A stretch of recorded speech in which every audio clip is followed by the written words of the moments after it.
지극히 높은 곳에 계셔서 영광과 존귀, 찬양을 받으시기에 합당하신 우리 주 아버지 하나님, 이 거룩한 주일에 우리가 모여 예배드릴 수 있도록 은혜 주시니 감사합니다. 아버지, 이 모인 곳에 임재하셔서 은혜와 성령 내려주시고 우리 영혼도 온 마음과 뜻을 다하여 주께 예배하고 주의 뜻을 앙망하는 우리 모두가 되게 하여 주옵소서.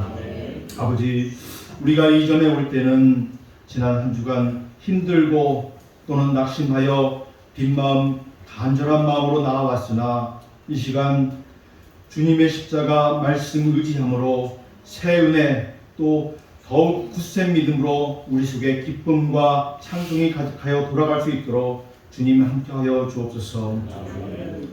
지금 들녘에는 모든 식물마다 제각기 열매를 맺는 가을이 되었습니다. 이처럼 곡식들의 알곡들이 무르익고 과실이 연걸어가는 것처럼 우리도 주님 앞에 가라지가 되지 않고 풍성한 열매, 추수거리가 맺어지기를 소원하오니 아버지 하나님, 우리와 함께 하심으로 우리가 바라는 그 소원 다 이루어지게 하옵소서. 비록 세상이 어둡고 거짓 선지자들이 우리를 유혹하고 꾀어도 우리 대광의 성도들은 하나님 중심, 말씀 중심, 교회 중심하여 빛된 삶, 소금의 역할을 잘 감당함으로 하나가 되어 정말로 우리 주님 오실 때까지 견고히 서는 교회 되도록 우리를 도와주시옵소서. 주의 사자 목사님을 비롯하여 모든 성도가 말씀을 사모하고 우리의 기도의 무릎을 쉬지 않는 신령한 교회가 될 수 있도록 날마다 성령으로 충만하고 새롭게 되도록 우리를 깨워 주시옵소서.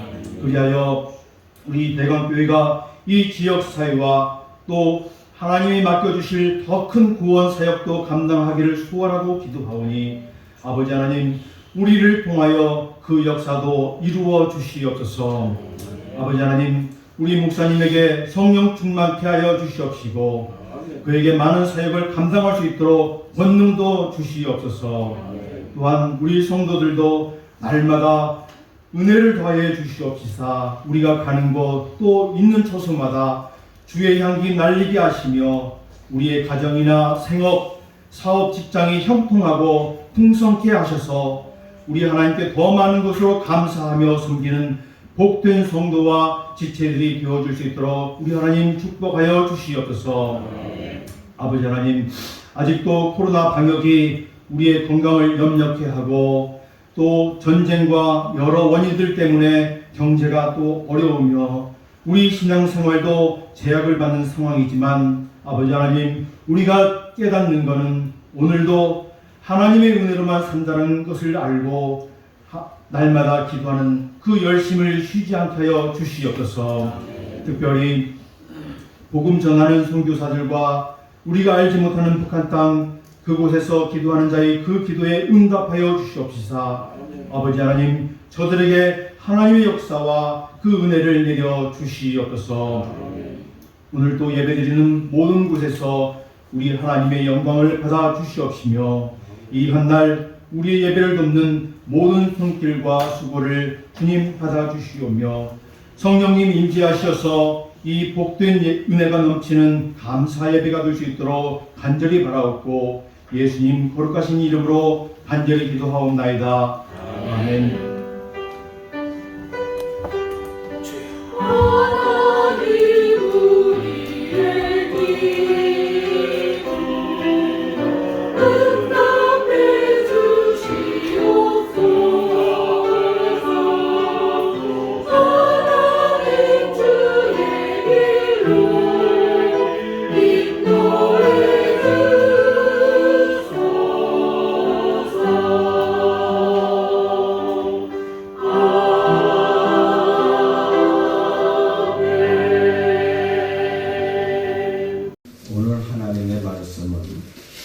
누가복음 6장이 되겠습니다.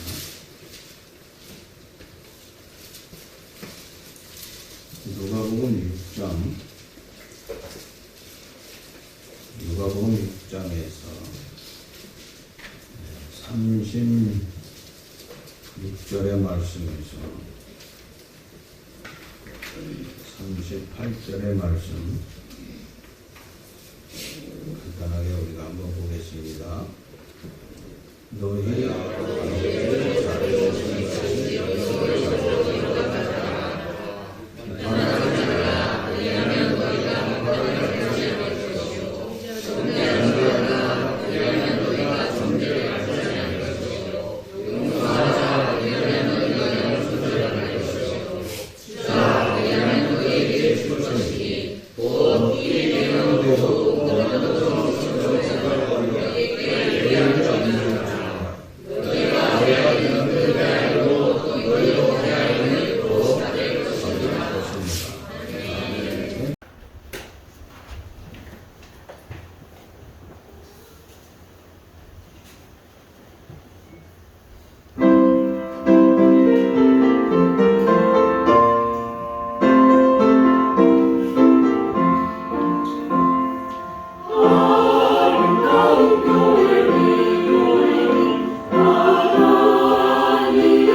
감사합니다.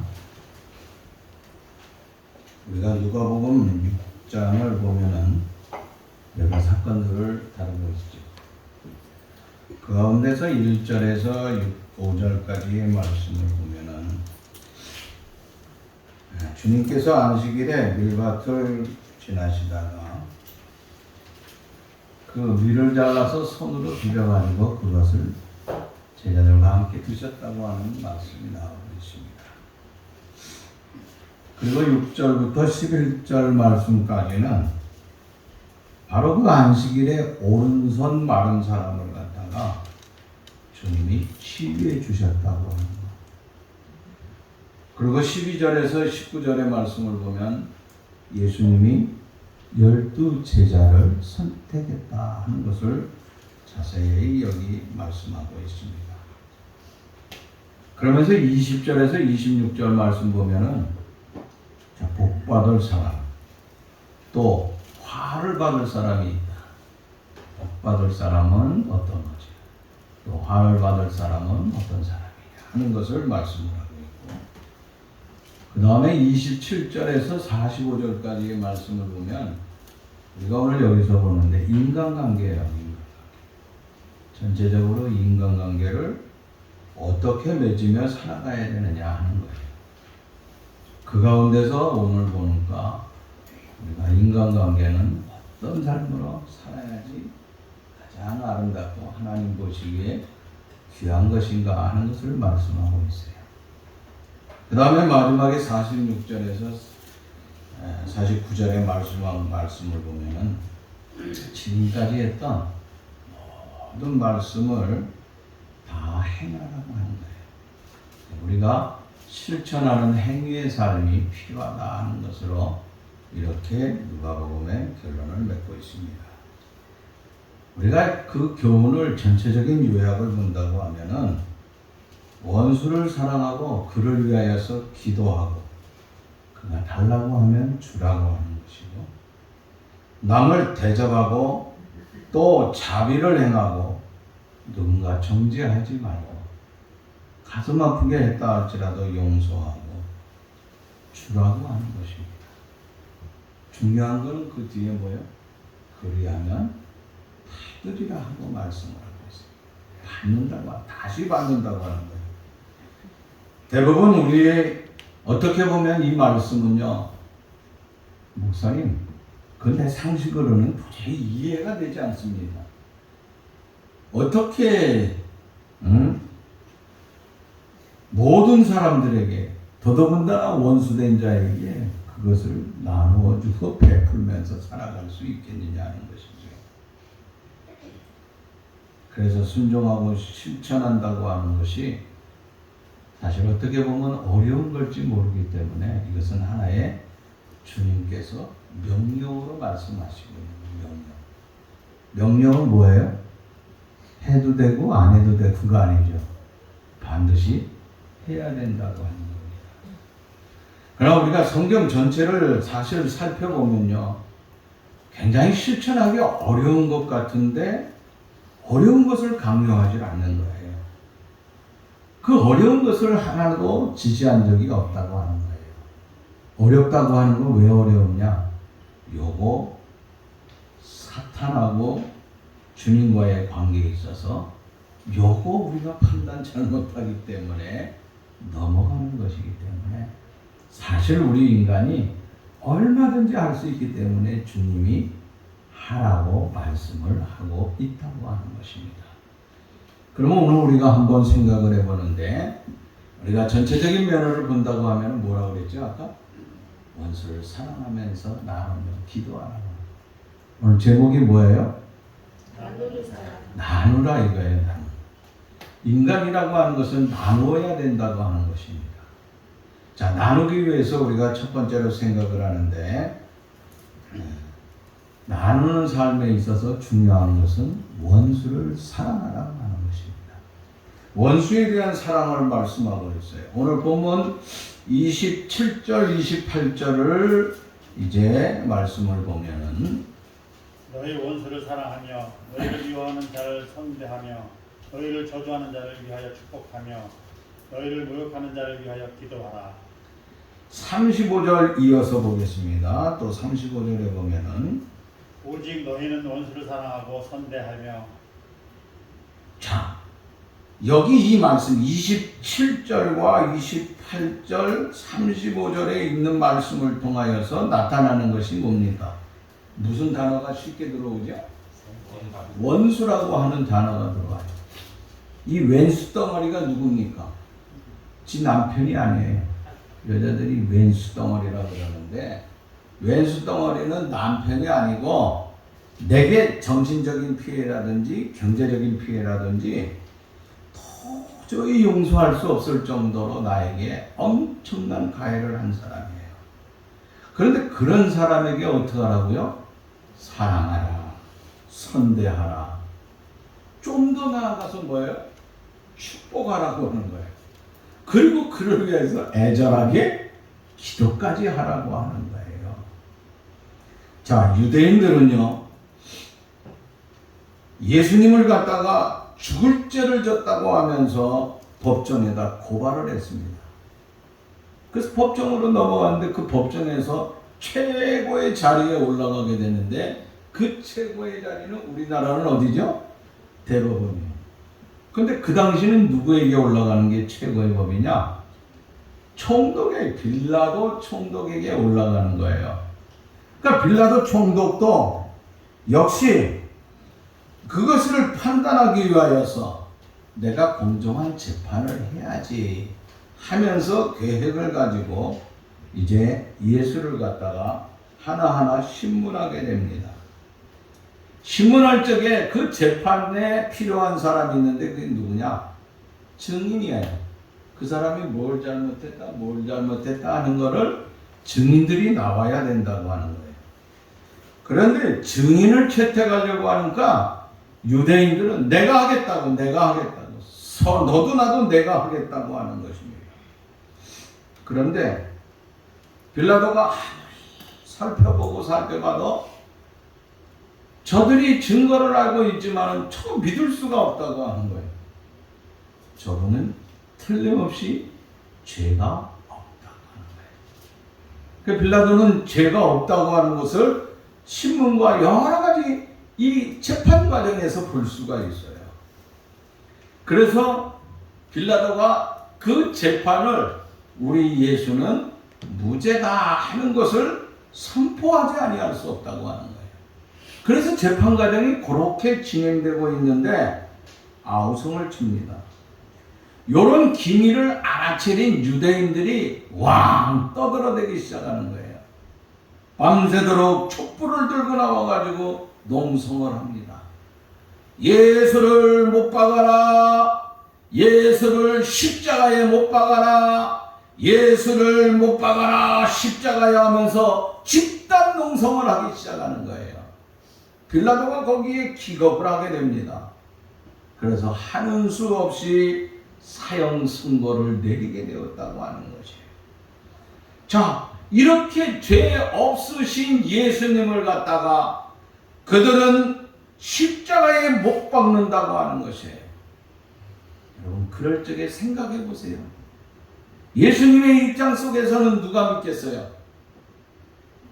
선동한 유대인들이 얼마나 미운지 몰라요. 빌라도라고 하는 이 총독이 모든 권한을 가지고 있는데 사형 집행을 내린다. 이게 있을 수가 없는 거죠. 그래서 이 빌라도 이놈 굉장히 싫어하잖아요. 심지어 성경에 뭐라 그랬어요? 본디오 빌라도에게. 야, 귀가 따갑게. 그때부터 예수님 재림하실 때까지 본디오 빌라도에게.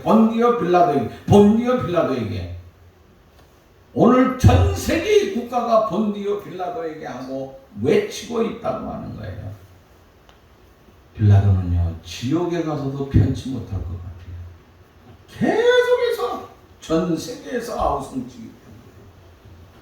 자, 얼마나 믿겠어요, 빌라도가? 사형 집행을 누가 했어요? 로마 군인이 했어요. 아유, 요놈 진짜 천천히 하면 되는데 그냥 다급하게 몰아붙이는 거예요. 그뿐만이 아닙니다. 십자가에 못 박은 놈이 누굽니까? 로마 군인이에요. 왕, 그놈도 믿지요. 더 미운 놈은 다 죽어가는데 거기다가 모자라가지고 긴 창을 가지고 옆구리를 푹 찌르는 놈. 요거 원수 중에 원수가 아니겠어요?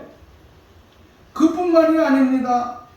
그것도 모자라서 그나마 하나 걸치고 있는 거 그거 뜯어내가지고 제비를 뽑아가지고 나눠가지는 그런 못된 놈들.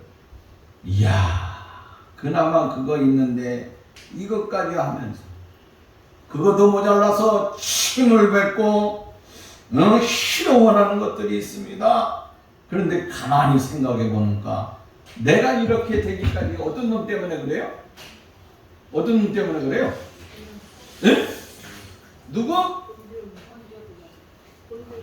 본디오 빌라도. 이게 속은 거야. 내가 아까부터 본디오 빌라도 하니까 이게 고개 쏙 들어온 거야. 그죠? 그런 거예요. 자막에 뭐가 나가면 그걸 보고 있다가 팩 들어오는 거 똑같은 거라고 이게. 자, 여기서 말씀을 잘 생각해 봐야 돼. 본디오 빌라도가 아니라 엄밀한 의미에서 어떤 놈이 팔아먹었어? 가룟유다. 요거 내 제자, 내가 모든 돈을 맡겼어요. 돈. 우리가 솔직히 돈 맡기는 거 아무한테 안 맡겨요. 우리 교회가요, 이거 회계 담당하고 있는 사람 아무나 못합니다. 어떤 사람이에요? 어떤 사람이에요? 네? 아, 무슨 안수 집사는 그냥 솔직한 얘기로 그냥 있는 거고, 안수 집사라고 하는 거는 그냥 있는 거예요. 그 안수 집사가 믿을만하지 못하다. 목사나 장로님들이 당에서 믿을만하지 못하다고 하면은 바꾸는 거예요. 솔직한 얘기. 안 그래요? 맞잖아요. 왜? 그거 가지고 튀는 놈들이 많아, 교회에. 한국 교회에요.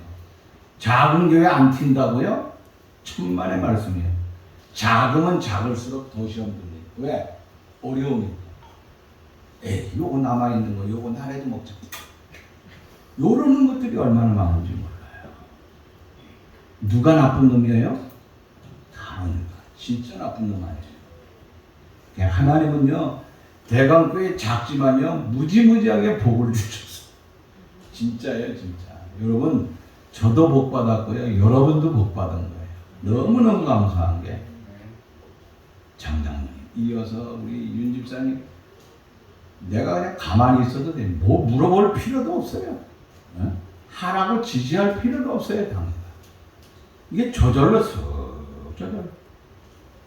우리 윤 집사님은요, 일전 한 푼도 거기다 컴퓨터에 또 전문가가 돼가지고 얼마나 세밀한지 몰라요.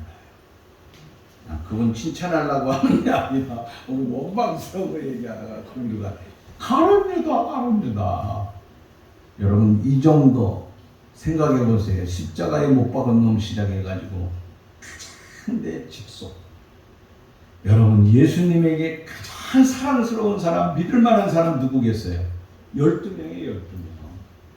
이건 내가 모든 거 다 초도와 꼽지 않은 그런 제자들 아니에요. 이 12제자들, 응? 그런데 그들 가운데서 모든 재물까지 맡겼는데 그가 배신을 했다? 야, 이거 얼마나 고통스러웠겠네요. 그러나 우리가 주목을 해야 될 것이 있는데, 누가복음 23장 34절 말씀 보겠습니다. 예수께서 이르시되 아버지 저들을 사하여 주옵소서 자기들이 한 것을 알지 못함이니이다. 자, 여기 이 말씀을 보면은 예수님이 뭐라고 말씀하냐? 아버지 저들을 사 이어주세요. 아까 그 녀석들이에요. 예수님을 질질 끌고 가서 십자가에 매단 놈, 못 박은 놈, 옆에 옆구리로 찌른 놈, 그것도 모자라서 그 남아있는 그 행거까지도 다 찢어가지고 자기들 마음대로 제비를 뽑는 놈, 거기다가 가룟 유다 요놈까지예요. 사실 모든 거 다 얘기하는 거예요. 자, 저들이 나를 팔아먹었습니다. 저들이 나를 재판했습니다. 저들이 나에게 사형 선고를 내렸습니다. 침을 뱉었습니다. 못 박았습니다. 희롱하고 창으로 찔렸습니다. 그런데 이 모든 것은 저들이 알지 못하고 했다고 하는 거예요. 알지 못하고 이 짓을 했으니까 아버지 용서해 주세요. 용서해 주세요. 여러분, 용서해 달라고 하는 거예요. 이 말씀 속에 예수님의 엄청난 관용이라든지 용서라든지 사랑이라고 하는 것이 거기 깊이 녹아 있다고 하는 것입니다. 그 일을 하신 주님은 오늘 우리를 보고도 뭐라 그러느냐? 너희도 이와 같이 하라고. 너희도 이와 같이 하라고 하는 것입니다. 너희를 괴롭히고 너희를 골탕 먹게 하고 너희를 아픔을 주고 너희에게 손해를 주고 너희에게 상처를 주고 도저히 용서할 수 없는 그런, 진짜 내게 있어서 소리 안 나는 총 있으면 갖다가 뭐 하고 싶은 그런 놈, 그거 사랑하고 용서하라 하고 말씀하고 있는 것입니다. 우리가 예수님입니까? 우리가 천사입니까? 그렇지만 우리는 결코 이것은 쉬운 일이 아니죠, 사실. 그런데 주님은 우리를 향하여 뭐라고 말씀합니까? 여기 29절 말씀 보면은 이런 말씀이 있습니다. 너의 입밤을 치는 자에게 젖밤도 돌려대며 내 겉옷을 빼앗는 자에게 속옷도 거절하지 말라 하고 말씀하고 있지 않습니까? 이 말씀은 뭡니까? 끊임없이 우리에게 우리를 통하여서 우리에게 괴롭히고 또 우리를 힘들게 한 그들을 향해 심지어 국가적인 면에서 엄청나게 고통을 준다 할지라도 한마디로 말하자면 무저항주의적인 삶이 필요하다고 하는 것입니다. 어느 날 어떤 집에 도둑놈이 들어왔어요. 아니 도둑놈이 아니라 칼로 들어오는 놈을 뭐라 그러지? 강도놈이 들어왔어요. 나이가 저보다 더 드신 분이 잠을 빌다가 어떤 놈이 복면하고 우리 집 들어왔네. 내가 잘 사는 걸 알았나? 저놈이 들어왔어. 순간적으로 깼어요. 무슨 생각했겠어요? 야, 세컨을 눌러버릴까? 파출소에 연락되어 있는 걸 누를까? 아니면 내가 일어나서 저놈이 뒤돈 사이에 골프채를 통수를 한 대 쳐버릴까? 별 생각을 다 하게 되죠. 그러다 이분이 생각하는 게 뭐냐면 안 되겠다. 작전을 바꿉니다. 누워서 어서 오세요. 수고가 많습니다. 도둑놈이 이게 무슨 소리야? 움직이지 마세요. 나는 이 집 주인이에요. 불을 끄면 서로 얼굴을 알게 되니까 불을 끄지 마세요. 불을 켜지 마세요. 불을 켜지. 이거 헷갈리겠다. 저를 보게 되면 또 칼을 들고 왔으니 살인을 하게 되니까 살인죄로다가 당신이 엄청난 고통을 당할 겁니다. 우리 서로 얼굴을 보지 말고 나는 당신이 나가더라도 신고를 안 하겠다고. 남자 대 남자로 약속을 반드시 지키겠다고 약속을 합니다. 그러면서 하는 말이 우리 돈이 조금 있지만은 그 돈은 은행에 있어요. 그런데 지금 현찰 조금 있는 거는 저 장롱 서랍 2번째에 있으니까 그거 가져가고 또 책꽂이 옆에 가면은 거기 우리 집사람이 귀금속 넣어놨는데 그것 좀 가져가시고 그리고 금고 번호가 있는데 나는 금고를 잘 못 연다. 우리 마누라가 금고 주장하기 때문에 그 양반이 오늘 집에 없으니까 그거는 다음에 와서 그리고 나는 예수 믿는 사람입니다. 그러니까 내가 누워있는 동안 복면을 벗지 말고 그거 제가 얘기한 거 가르쳐드린 대로 가지고 그냥 가십시오 이랬어요. 듣다가 그 강도가 뭐라 그러는 줄 아세요? 에이 재수없는 놈. 지갑에 돈 몇 푼 있네. 뭐야 이거. 수표도 있네. 수표 가지고 가면 안 되겠지? 현찰만 20만 원 가지고 튀었어. 내가 택시값 할 테니까 잘 먹고 잘 살라고. 그러니까 여러분 우리가 세상을 살아가는데 너무 험악해졌어요. 지금 세상이. 그죠? 예수님은 악하고 험한 세상 속에서 우리가 어떻게 살아야 되겠느냐. 그리스도인들이 이 악하고 험한 세상 속에서 내가 어떤 처신을 하면서 살아가야 되겠느냐 하는 것을 오늘 본문이 말씀하고 있다고 하는 거예요. 그런데 그 말씀은요 예수님만 한 것이 아니에요. 바울이 복음을 전하면서 이 복음의 역사 속에서 바울도 똑같은 말을 하고 있습니다. 로마서 12장 14절 말씀 보면은 너희를 받게 하는 자를 축복하라. 축복하고 저주하지 말라. 17절 말씀 아무에게도 악을 악으로 갚지 말고 모든 사람 앞에서 선한 일을 도모하라. 19절 말씀. 내 사랑하는 자들아 너희가 친히 원수를 갚지 말고 하나님의 진노하심에 맡기라. 기록되었으되 원수 갚는 것이 내게 있으니 내가 갚으리라고 주께서 말씀하십니다. 20절 말씀 보니까 내 원수가 줄이거든 먹이고 목마르거든 마시게 하라.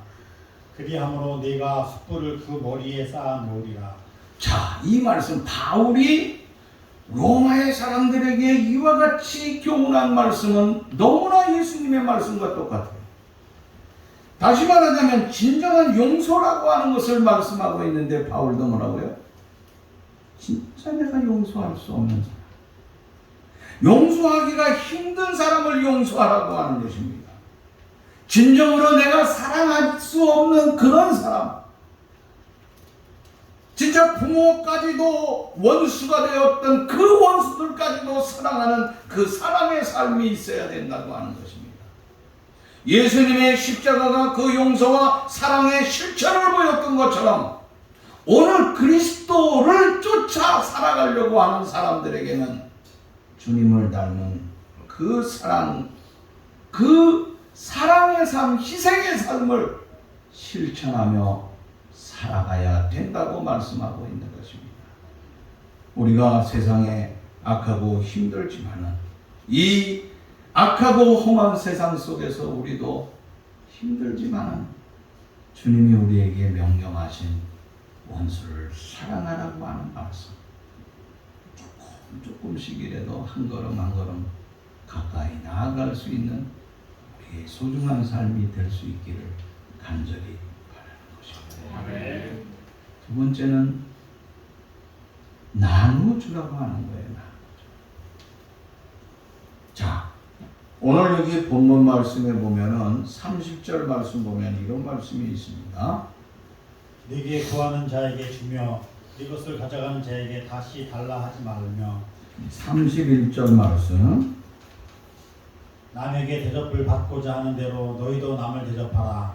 38절 말씀. 주라 그리하면 너희에게 줄 것이니 곧 후이되어 누르고 흔들어 넘치도록 하여 너희에게 안겨주리라. 너희가 헤아리는 그 헤아림으로 너희도 헤아림을 도로 받을 것이니라. 아멘. 여기 이 말씀은 주라, 나누어 주라고 하는 것을 계속 말씀하고 있어요. 이게 뭐냐? 우리가 사랑을 하는데 사랑에 대한 실천적인 삶이 무엇이냐? 실천적인 삶은 나누어 주라고 하는 거예요. 주라고 하는 것은 헬라어의 디도스인데 이거 모든 것을 나누어 줄 수 있는 삶이에요. 이 나누어 주는 것 중에 가장 위대하신 분이 누굽니까? 성경에 보면 요한복음 3장 16절 말씀 뭐라 그랬죠? 내가 하나님이 세상을 이처럼 사랑하사 독생자를 주셨다 그랬어요. 누가 줬어요? 하나님께서 자기의 독생자 예수 그리스도를 이 땅에 보내주셨다고 하는 것입니다. 하나님이 독생자 예수 그리스도를 우리에게 주신 것처럼 나도 어떻게 해요? 주라고 하는 거예요. 하나님이 그 아들 독생자를 주셨기 때문에 우리 기독교라고 하는 것은 그를 믿는다고 하는 것은 주는 삶이에요. 그래서 기독교는 다른 종교와 다른 것이 있는데 그것이 뭐냐면 나누어준다고 하는 거예요. 물질도 나누어줍니다. 내 마음도 나누어줍니다. 그리고 나보다 조금 부족하지만은 그런 사람들을 섬기며 살아갈 수 있는 그런 아름다운 사랑의 실천의 삶. 이거 나누는 삶이 우리 기독교의 삶이라고 하는 것입니다. 예수님은 우리를 위하여서 피와 살을 나눠주셨다고 하는 것입니다. 그 숭고한 사랑을 우리가 배우고 그것을 담고 그것을 실천할 수 있는 우리의 삶이 되어야 되겠다고 하는 것입니다. 이것이 그리스도인들이 해야 될 일이라고 하는 것입니다. 세상의 모든 것은요 평범한 것들이 없어요. 이 지구에는요 특이한 것들이 얼마나 많은지 몰라요. 우리가 생각하지 아니하는 조그마한 동네만 올라가도요 산속에 뭐가 있는지 잘 몰라요. 그러다가 올라갔다가 이게 뭐지 이런 곳이 있나 하고 놀랍니다. 도시에 있던 사람들이 시골에 가면은요 깜짝깜짝 놀래요. 그래서 시골을 체험하기 위해서 만들어 놓은 게 뭐예요? 농촌 체험도 있고 그 다음에 수목원인가 이런 걸 만들어 놔가지고 거기 해설하는 사람들도 있어요. 그 해설 들어보면요 깜짝깜짝 놀래요. 나무들 사이에도 서로 협력하며 살아간다는 거예요. 야, 우리가 요새 뭘 주스러 다니죠? 밤. 또 다람쥐가 먹어야 될 도토리를 주스러 다녀요. 도토리도요. 도토리라고 해서 다 똑같습니까? 어떤 놈은 큽니다. 어떤 놈은 쬐끄만한 도토리가 있어요. 종류가 달라요. 도토리나무 무슨 나무라고 그래요? 상수리나무라고 그러지만 상수리나무 종류가 몇 가지예요? 꽤 많아요. 꽤 많대도요. 근데 큰 게 열매 맺는 놈하고 쬐끄맣게 열매 맺는 놈이 있어요. 내가 본 것 중에 있는데 기억이 잘 안 나. 설교하다 보면 적어와야 되는데 적지를 못했어요. 이게 서로 자기들끼리 교배를 한대. 어떻게 이게 날라가지고. 야, 그래가지고 매진되는 거예요. 그러니까 나무들조차도 혼자 살아가는 게 아니에요. 나무들조차도. 그리고 상수리 나무에서 나오는 것 전 세계의 한 60%가 상수리 나무예요. 상수리 나무 중에 그게 뭐가 있어요? 콜크 있잖아. 콜크. 그 와인 뚜껑 그런 거 만드는 거. 그 상수리 나무 종류 가운데 무슨 꿀떡 상수리 이상한 앞에 단어가 있더라고요. 상수리 나무 종류가 한 7가지 정도 돼요. 근데 그 가운데 어떤 건데 그렇게 얘기하더라고요. 제가 얘기하고자 하는 건 뭐냐면 하나님이 우주를 창조했잖아요. 하늘에 뭐 해와 달과 별 이거 다 공존하게 되어 있잖아요.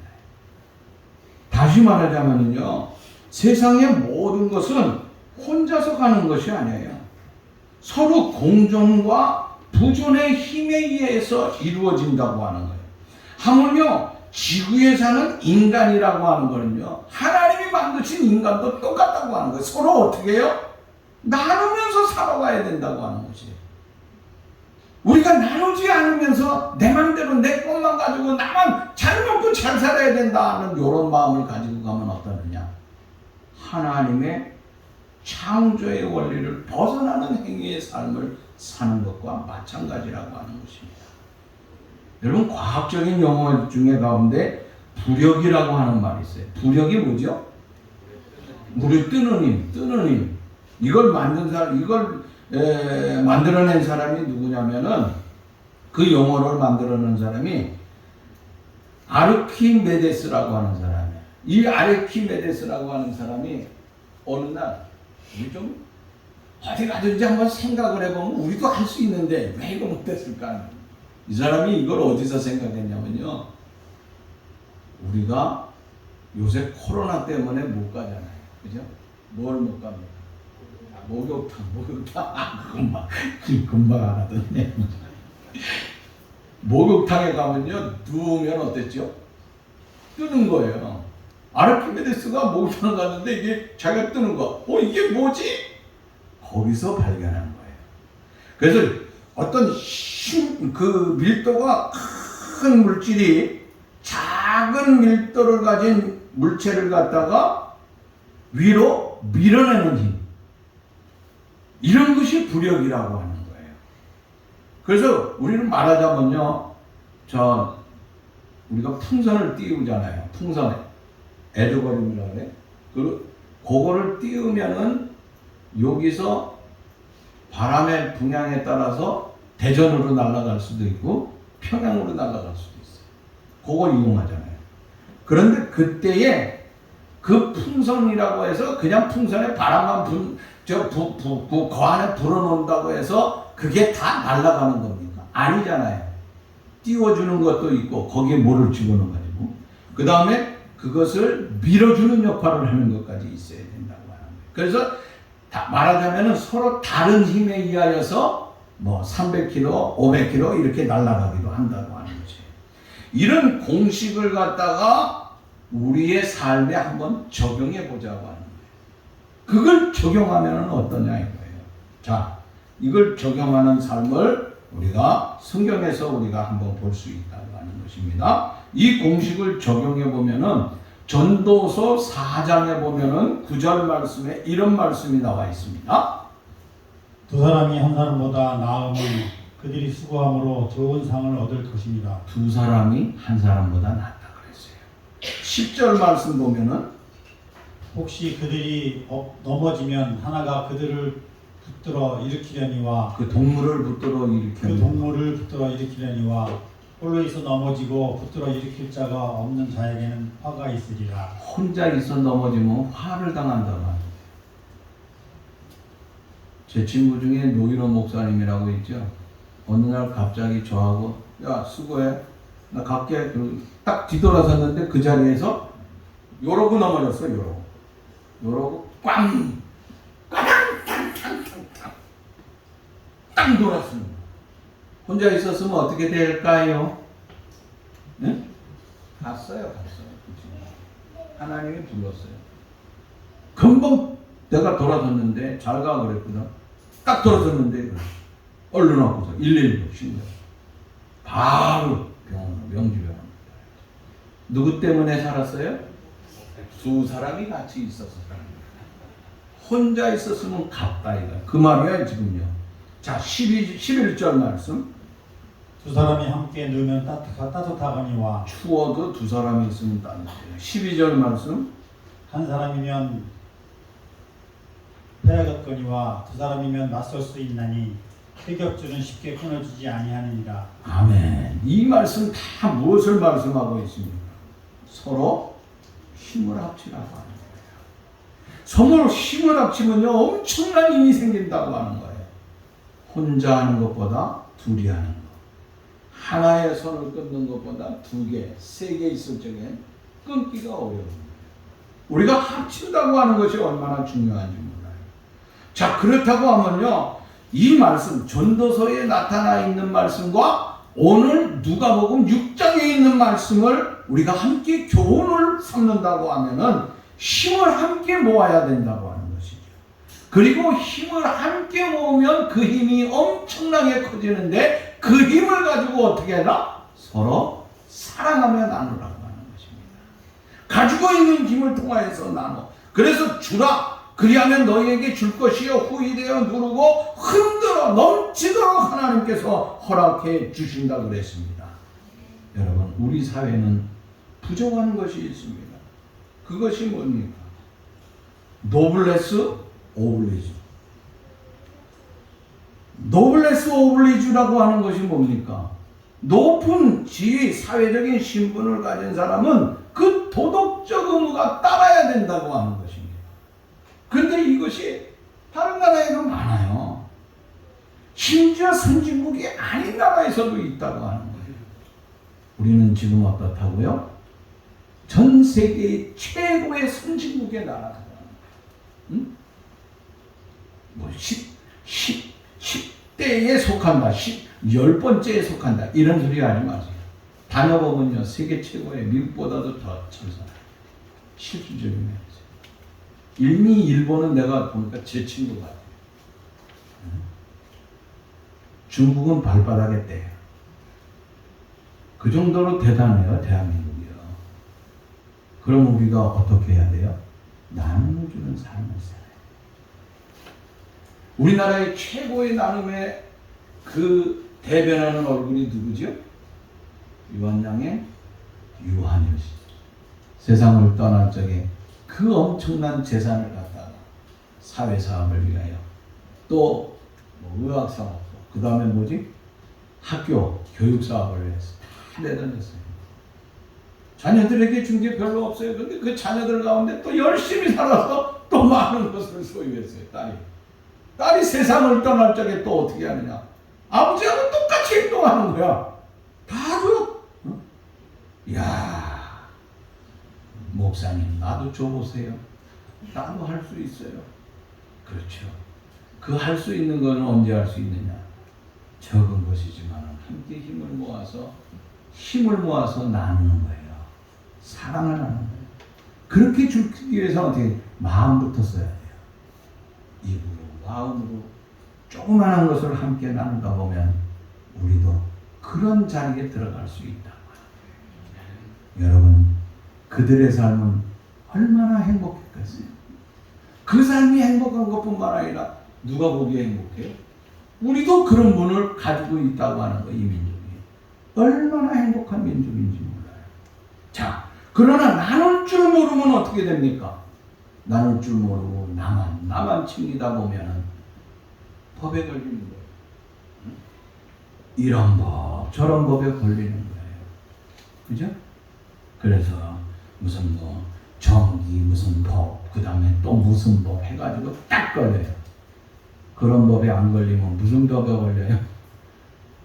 혼자만 먹다가요. 응? 혼자만 먹다가 남들은 맛없는 거 먹으라고 그러고 지 혼자만 맛있게 먹는 사람들이 있어요. 오해하지 마세요. 어떤 분, 제 주위에 그런 분들이 있었어요. 넌 이거 먹어라 하면서 어느 날 나는 커피 먹기 싫은데도 불구하고 쫓아다니면서 20잔을 먹었어요. 김치도 주는 대로 먹는데 그분은 꼭 빨아먹어요. 한 번도 온전히 먹은 적이 없어. 근데 뭐가 걸렸어? 우리가 계속 시켜줘야 되는데 딱 걸렸어. 이게 혼자만 먹고 혼자만 잘 살고 혼자만 그러면요, 이게 결국은 자기 자신의 몸에 이상이 오고 형제간에 싸움이 붙고 부모와 자식 간에 엄청난 아픔이 생긴다고 합니다. 예수님은 뭐라 그랬습니까? 나누어줬어. 예수님은 자기의 젊음도 나누어줬어요. 자기의 몸도 나누어줬어요. 자기의 피도 나누어줬어요. 자기의 생명도 나누어줬다고 하는 것입니다. 그런데 오늘 말씀 속에서 뭐라고 얘기합니까? 응? 38절 우리 같이 한번 읽어볼까요? 주라 그리하면 너에게 줄 것이요 곧 후이되어 누르고 흔들어 넘치도록 너에게 안겨주시리라. 어떻게 해요? 아멘입니다. 저와 여러분들 빈틈없이 하나님께서 나누어주는 삶을 통하여서 꽉꽉 눌러주신다고 했어요. 꽉꽉 눌러서 넘치게 해주시는 이 축복의 역사, 이런 역사가 사랑하는 우리 대광교회, 비록 큰 교회는 아니지만 우리의 마음은 누구보다도 못지 아니하는 그야말로 큰 빛을 발하는 우리 대광의 큰 식구들이 되게 될 줄로 믿습니다. 하나님 감사합니다. 오늘도 주신 말씀을 통하여 하나님, 우리만 생각하며 살 때가 너무나 많았습니다. 내 입장에서 모든 것을 해석했습니다. 마음도 말도 모두 내 뜻, 나만을 위해서 살았던 걸 용서하여 주시고, 주님이 이 땅에서 참으로 끊임없이 나누어 주었사온데 자기의 목숨, 자기의 몸, 생명, 피, 젊음 모든 것을 다 나누어 주었습니다. 오늘 우리도 나누는 아름다운 삶에 대해서 사랑하는 성도들이 어디를 가든지 그 나누는 삶을 통하여 그리스도의 아름다운 큰 향기를 내어서 하나님의 복된 세상의 삶의 큰 역사, 복음의 역사가 뜨겁고 아름답게 이루어져 하나님의 축복으로 충만하게 채워지는 대광의 모든 가족들 다 되게 해 주옵소서. 예수님의 이름으로 기도하옵나이다. 아멘.